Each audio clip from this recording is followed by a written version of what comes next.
احساسات زموږ د تجربو عکس العمل بلل کیږي. زموږ مغز یو قصه جوړوي او دا قصه زموږ احساسات ټاکي.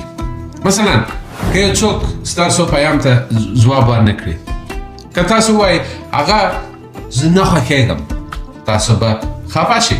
که وایئ چې مصروفه ده، تاسو بې پروا یاست، هېڅ په قصه کې نه کېږي. او که وایئ شاید مرستې ته اړتیا ولري، تاسې دغه مهرباني احساس درته پیدا کېږي چې هله که کومک ته ضرورت ولري.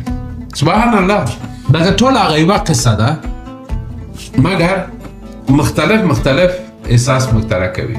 او دا ټول پر کومه مبنا باندې چې موږ تاسې ځان ته څه وایو، څه قسم په سر کې جوړه کړې ده.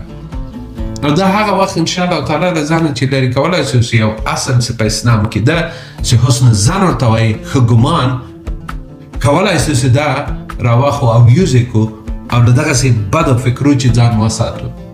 رسول الله صلی الله علیه وسلم ویلي وو خپل ورور ته باید 80 شیانه جوړ کړي چې د هغوی اکسکیوز جوړ شي چې ولې نه راغلی.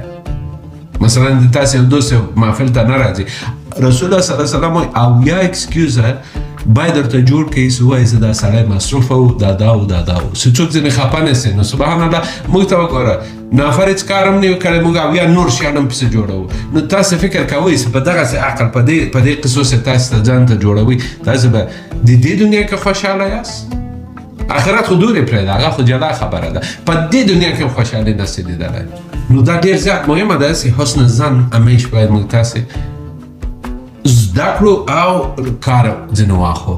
ښه ګمان، همیش ښه ګمان، دې ته وایي حسن ظن په عربي کې.